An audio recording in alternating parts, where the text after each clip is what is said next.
Hi, it's Maggie the Irish Gypsy here to bring you your June 2022 general readings. We're looking at the first half of June from the 1st through the 15th, and this reading is for the fire sign of Sagittarius. Welcome everyone. Thanks for taking the time to be here. As always, a note of gratitude before we begin for your likes, shares, subscribing, donations, support, feedback, comments, those of you who reach out to me for personal readings. It is all greatly appreciated. Thank you.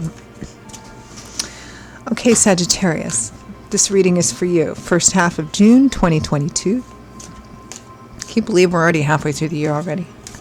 So this is if your sun, moon, rising, or Venus sign is in Sagittarius. It's relevant if you're cross-watching for a Sagittarian. But as we always say, it's going to resonate a little differently for everyone, of course. How could it not? It's a general reading. So if you know all of your signs, sun, moon, rising, and Venus, watch them all for any additional insight they may provide. And if you find that something does resonate with you enough that you'd like to reach out for a personal reading, maybe take a deeper look at something for yourself or as a gift for someone else, feel free to email me directly at maggie1mcguire@gmail.com. You can get that also by clicking the description link. I would be happy to hear from you, delighted to hear from you.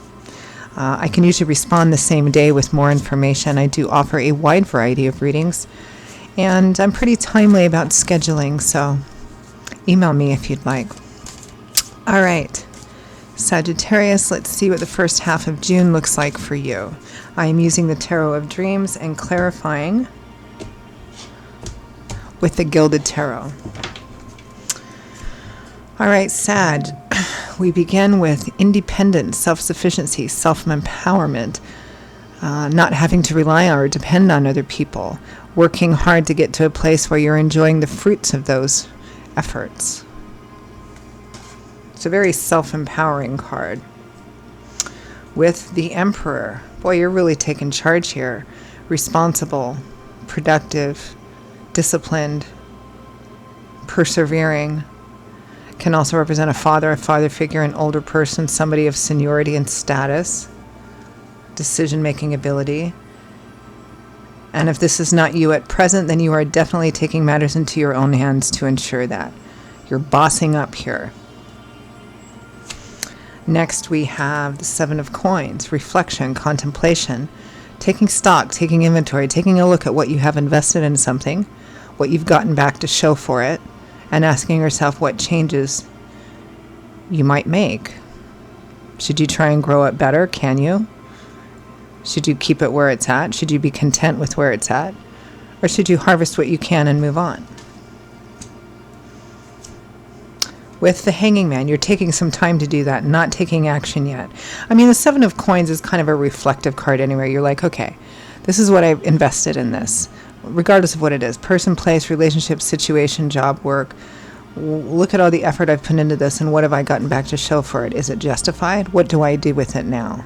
So you're taking some time to do that because the Hanging Man doesn't take any decisive action just yet. He's watching something playing out, perhaps learning new things. Something isn't quite done yet. Not acting just yet because you're looking, gaining knowledge. But only for a minute, because then we have the Eight of Wands, fast movement forward, conversations, travel, movement. Wow. With the King of Wands, you, Leo, Aries, Sagittarius, the King of Fire, decisive, assertive, aggressive, going after what they want. It's kind of like Sagittarius, you're like looking at some kind of situation, going, okay, let's see, I've done this. It's time for me to take charge. Okay, now how do I want to do this? Let me look at this, figure this out, and then boom, you're off and running. From the bottom of the deck, the overall energy and focus is the Four of Wands, which is traditionally the happy home card, one of the happy home cards. It's a card that has a strong connection to home and family, celebratory events around home and family, home stability and harmony, unexpected blessings and happy surprises. Let's clarify that overall energy of the Four of Wands.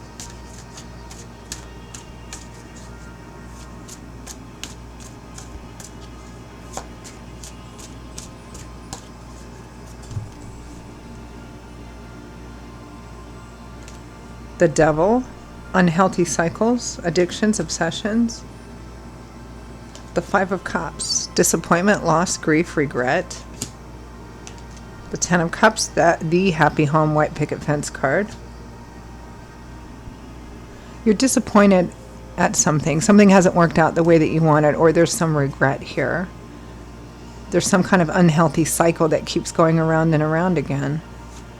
Maybe that's why you're stepping up to take charge here. It could be that somebody within your home or family system has an addiction issue or a mental health issue or something like that. There's some kind of unhealthy cycle here. Or if it's not about home and family itself, it could be in another area of life like work and career or something that has become unhealthy, an unhealthy pattern here for the home and family. Maybe you're working too much, or you're workaholic, or there's some other toxic situation, and it's just it's causing some kind of the negative cycle is also affecting home and family. It's either about the home and family, or it's in another area of life that's negatively, that this cycle is negatively affecting your home and family life, whatever that is. So let's clarify the Nine of Coins.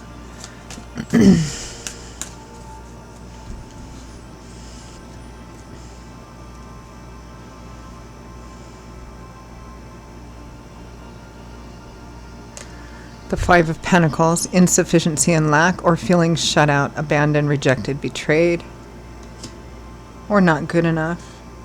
The Nine of Pentacles, again, independence, self-sufficiency. The Ace of Pentacles, practical new beginnings, moving, relocating, a new job, a new beginning.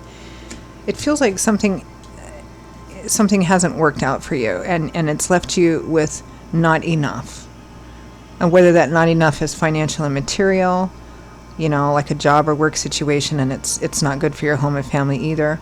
Or there's a relationship or home and family or marriage or something that hasn't either. And even though, the devil implies that this is something that's been going on for quite some time, and you are just like, it feels like you're standing up here and being the emperor and going, okay, this is it. I'm going off on my own here. I'm making plans. I'm doing things. I'm taking a look at what is the best way to do this, but I need to move on.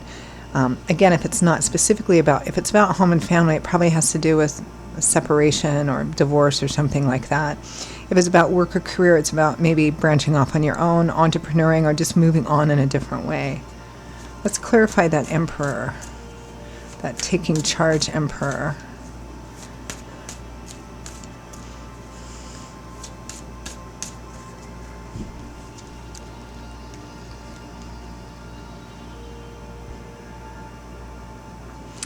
Three of Pentacles, compromise, negotiation, collaboration, trying to get everybody on the same page to agree.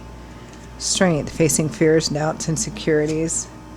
Justice, could be a legal situation, could be a divorce or legal separation of some kind.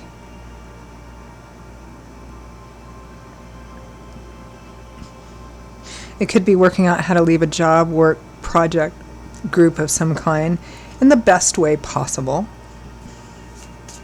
Clarify Seven of Coins, taking inventory, taking stock. The Ace of Swords, illumination, things being revealed, new information, new perspectives, which is exactly what happens when you're in the hanging man position. The world, graduation, moving on, moving forward. It's the last major arcana card in the tarot, so it represents a final conclusion to something that's been a pretty significant part of your life.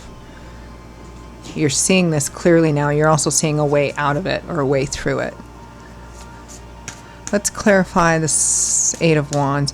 It's like all of a sudden, boom, that knowledge becomes available to you, or that epiphany, that light bulb goes off over your head while you're kind of looking at things, and then the Eight of Wands is like you're taking action. Let's clarify that Eight of Wands.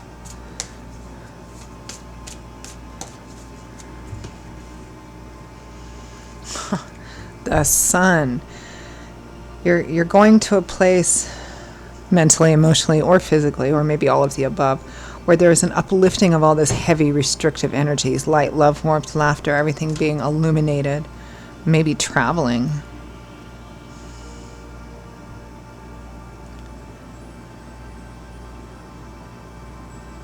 Seven of Pentacles, that card of taking stock, taking inventory. The Ten of Wands, laying down a heavy burden coming to an end, being at the end of a cycle you just find too overwhelming to continue with anymore. This is Again, because this is a general reading, the specifics of what this is, what that devil card in the home energy is going to vary. Again, it might be somebody in the home itself. Maybe there's just, maybe the time has come for there to be a separation or something. It's just not working because this cycle keeps repeating itself over and over again. That's it for some of you. And you're just like, I can't anymore. Some of you, it's going to be about another area of life that has a negative effect on the family, which would likely be probably work, career, finance, all those kind of things. It could even be the area that you live in. You're like, okay, this is not good for my family. We're getting out of here. We're moving out of here. Because the end result is the same. You're taking a minute to look at it, to figure it out, to get some information, some clarity, and then you're going to take that and you're going to move with it. And maybe some of you, that moving is quite literal, because it's too much. You're not going to do it anymore. You're not going to drag this around anymore. And you're very decisive about it at the end. Advice, guidance, feedback for Sagittarius. The Two of Cups, soulmate, kindred spirits, best friends. The Knight of Swords, moving quickly, moving swiftly forward. The Knight of Information or conversation. You may be having a conversation. The Eight of Wands, again, about moving forward and having a new beginning here with the Fool. Like just trusting that this is the right path. Again, where there's the two of you together moving in a different direction because whatever you've been in is just no good. It's an unhealthy cycle. Or again, for some of you, it might be about the relationship itself. But Spirit advocates, regardless of how the specifics of that situation is, what Spirit is advocating is removing yourself from it. Whatever that means to you. That's what Spirit is supporting here. Okay, Sagittarius, those are your messages for the first half of June. A bit intense, but still positive. You're moving in a positive direction. So I hope it's been useful in that sense. Again, if this resonates enough that you would like to reach out for a personal reading, maybe take a deeper look at something for yourself or as a gift for someone else, feel free to email me directly at maggie1mcguire@gmail.com. I'd be most happy to hear from you. You can also get that contact info by clicking on the description link. I will see you all in a couple of weeks for the June mid-month readings. Stay safe and well. Hope to see you back here again soon. Bye-bye.